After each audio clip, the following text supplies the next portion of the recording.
तो आज हमारे सामने काशी से जुड़ा एक बहुत ही दिलचस्प विषय है। हाँ। स्रोतों में इसे काल भेदन कहा गया है और ये किसी प्राचीन ग्रंथ पर आधारित है जो कहता है कि ये सिर्फ मोटिवेशन नहीं, बल्कि एक विज्ञान है। हाँ, समय को चीरकर अपनी वास्तविकता खुद लिखने का एक विज्ञान। बिल्कुल। इसका जो मूल विचार है ना, वो एक सूत्र में है।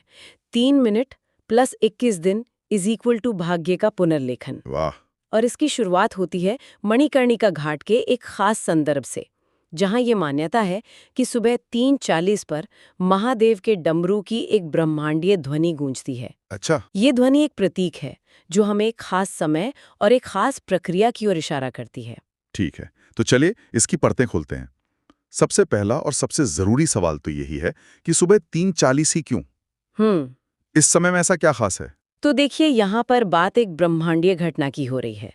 पारंपरिक रूप से इसे ब्रह्म मुहूर्त भी कहते हैं, हाँ, सुना है। लेकिन इन स्रोतों में इसका एक वैज्ञानिक पहलू बताया गया है। इस वक्त मतलब सूर्योदय से लगभग 1.5 घंटा पहले पृथ्वी का झुकाव ऐसा होता है कि जो ब्रह्मांडीय किरणें हैं, कॉस्मिक रेज, कॉस्मिक रेज, हाँ। हाँ, वो वायुमंडल की ओजोन परत से होकर सबसे सीधे, सबसे शुद्ध रूप में हम तक पहुंचती हैं। अच्छा। तो एक तरह से ये एक दिव्य सिग्नल है जो रोज सुबह एक बहुत छोटी सी खिड़की के लिए उपलब्ध होता है। मतलब ये कुछ ऐसा है जैसे हम सही फ्रीक्वेंसी पर रेडियो को ट्यून करते हैं।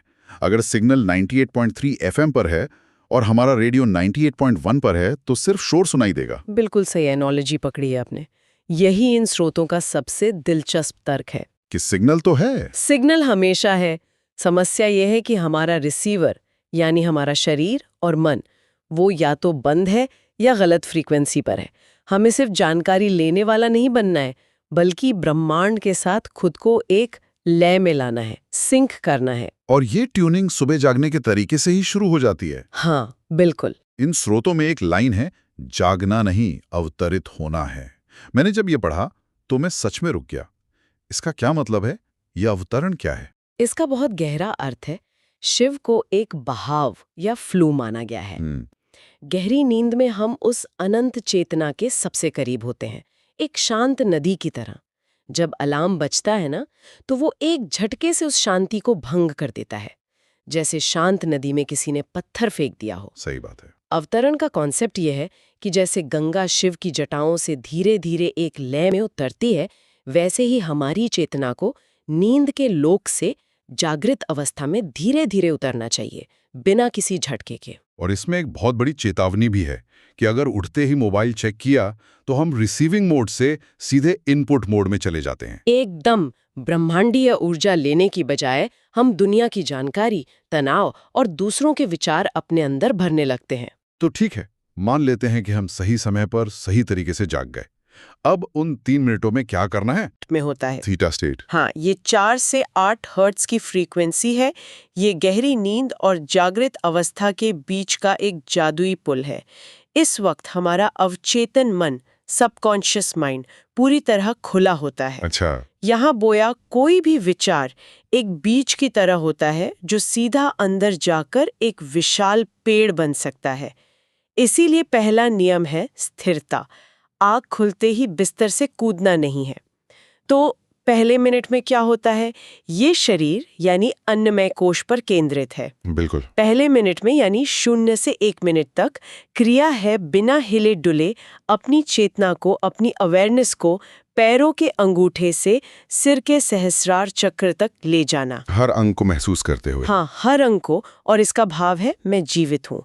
काशी का उदाहरण दिया गया है कि वहाँ रोज हजारों चिता जलती हैं, लेकिन महादेव ने आज हमारे अंदर चिता नहीं, चेतना जगाई है। बहुत गहरा। इस भाव के साथ ब्रह्मांड को आभार का, ग्रैटिट्यूड का एक शक्तिशाली सिग्नल भेजना है। ये सुनने में बहुत शक्तिशाली है, पर क्या ये आसान है? मतलब दिन भर की थकान के बाद सुबह उठकर कृतज्ञता महसूस करना। बहुत अच्छा सवाल है।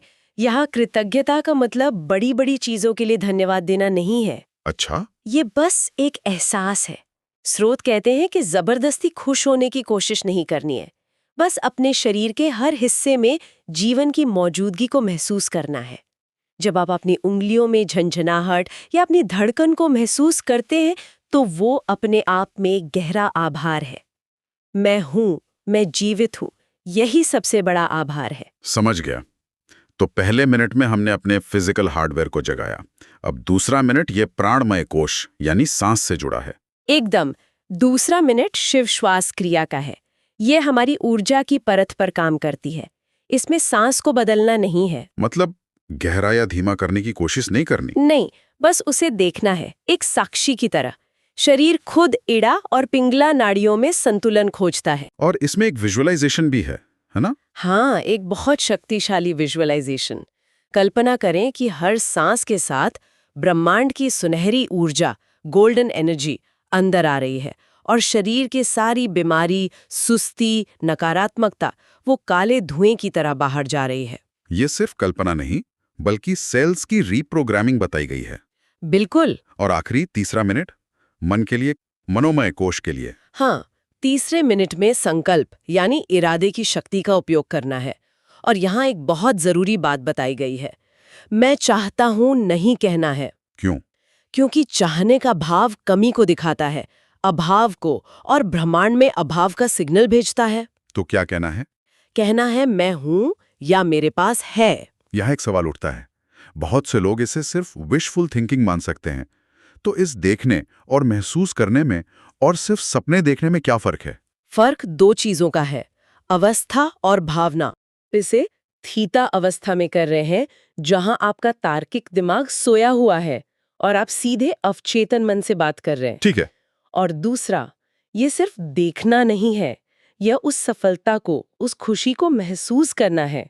एक एचडी मूवी की तरह देखना और उस भावना को अपने शरीर की हर कोशिका में महसूस करना, जैसे वो अभी हो चुका है। जब आपका नर्वस सिस्टम मान लेता है कि ये सच है, तो पंचतत्व उसे हकीकत बनाने में जुट जाते हैं। तो ये 3 मिनट की प्रक्रिया है, शरीर, सांस और मन। लेकिन इसके साथ 21 दिनों के एक रूपांतरण चक्र की भी बात की गई है। इसका क्या महत्व है? यह सिर्फ एक आदत बनाना नहीं है, यह पुराने मय की मृत्यु और नए मय का जन्म है, एक काया पलट। अच्छा। इसे 3 चरणों में बांटा गया है।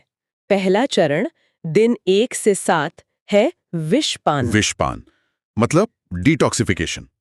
ये तो सुनने में थोड़ा डरावना लगता है। हाँ, इस दौरान शरीर विद्रोह करेगा, बहुत नींद आएगी, सिर भारी होगा, पुराना दबा हुआ गुस्सा, निराशा सब बाहर आएगा। अच्छा, तो ये एक अच्छा संकेत है। ये एक बहुत अच्छा संकेत है कि प्रक्रिया काम कर रही है। सलाह है कि नीलखंड बने, जैसे शिव ने विष पीकर उसे कंठ में रोक लिया था, वैसे ही इस जहर को बस देखें, इस पर रिएक्ट न करें। और मोबाइल वाला नियम भी इसी में है। हाँ, एक सख्त नियम, उठने के बाद 1 घंटे तक कोई मोबाइल स्क्रीन नहीं। मोबाइल की नीली रोशनी हमारी पीनियल ग्लैंड को अंधा कर देती है। ठीक है, तो पहले 7 दिन गहरी सफाई है। इसके बाद दूसरा चरण 8 से 14 दिन अघोर दृष्टि। इसका क्या मतलब है? यहाँ अघोर का अर्थ है जो सरल है, एक ऐसी दृष्टि जो चीजों को बिना किसी लेबल के, बिना किसी जजमेंट के देखती है। अच्छा, बुरा, सुंदर, कुरूप के फिल्टर हटाकर। बिल्कुल। इस दौरान अचानक बहुत सारे नए आइडिया आएंगे। आप खुद को अपने शरीर से अलग महसूस कर सकते हैं, एक साक्षी की तरह। और इसके लिए कोई क्रिया भी है? हाँ, 3 मिनट की प्रक्रिया के बाद 5 मिनट के लिए ओम नमः शिवाय का मानसिक जाप करना है। स्रोत कहते हैं कि ये मंत्र सिर्फ शब्द नहीं बल्कि एक वाइब्रेशन है जो डीएनए को रिपेयर करती है। और आखिरी चरण दिन 15 से 21 तक शिव सायुज्य। शिव सायुज्य, इसका अर्थ है शिव के साथ एक हो जाना, मतलब ब्रह्मांडीय प्रवाह के साथ पूरी तरह संरेखित हो जाना, जिसे कहते हैं द स्टेट ऑफ फ्लो। तो इस अवस्था में क्या होता है? इस अवस्था में 340 पर आपकी आंख अपने आप खुल जाएगी, बिना अलार्म के, जैसे किसी ने कमरे की लाइट जला दी हो। वाह! इसका कारण ये है कि आपका रेटिना और पीनियल ग्लैंड अब उस ब्रह्मांडीय सिग्नल के साथ पूरी तरह ट्यून हो चुके हैं। यहीं संकल्प सिद्धि होती है, जिसे लोग लॉ ऑफ अट्रैक्शन कहते हैं। वो अब हकीकत बनने लगता है। आप सोचेंगे और रास्ते खुलने लगेंगे, सही लोग मिलेंगे, सही अवसर सामने आएंगे। ये वाकई एक पूरी यात्रा है। पर यहाँ एक चेतावनी भी है, ऊर्जा के रिसाव के बारे में। एनर्जी लीकेज, ये क्या है? हाँ, ये बहुत महत्वपूर्ण है।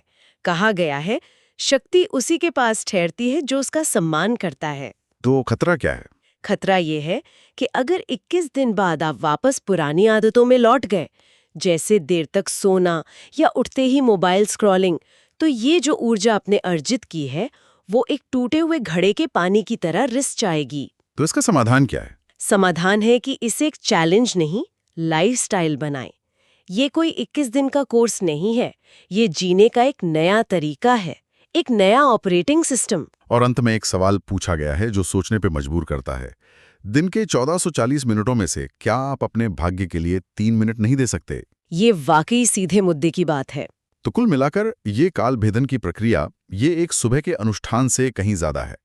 ये 3:40 बजे के ब्रह्मांडीय अवसर का लाभ उठाने, शरीर, सांस और मन को साधने, और फिर 21 दिनों की यात्रा के माध्यम से डिटॉक्स, अवलोकन और अंत में ब्रह्मांडीय प्रवाह के साथ संरेखित होने का एक पूरा विज्ञान है। ये आपको एक कठपुतली से रचयिता बनाने का मार्ग दिखाता है। अहम ब्रह्मास्मि की स्थिति में ले जाने का मार्ग। बिल्कुल। ये सिर्फ जानकारी नहीं है, बल्कि कल सुबह 3:30-40 से ही इस यात्रा को शुरू करने का एक निमंत्रण भी है। तो जाते जाते एक विचार छोड़ जाते हैं। इन स्रोतों में कहा गया है कि थीटा स्टेट में संकल्प लेने पर पंचतत्व उसे हकीकत बनाने में जुट जाते हैं। तो सोचने वाली बात यह है कि हमारी मानसिक अवस्था, खासकर थीटा जैसी गहरी अवस्था, और हमारे आसपास की भौतिक दुनिया के बीच आखिर क्या संबंध हो सकता है? क्या हमारी चेतना वास्तविकता को उन तरीकों से प्रभावित कर सकती है जिन्हें क्वांटम फिजिक्स और न्यूरोसाइंस जैसी क्षेत्र अब धीरे धीरे समझना शुरू कर रहे हैं?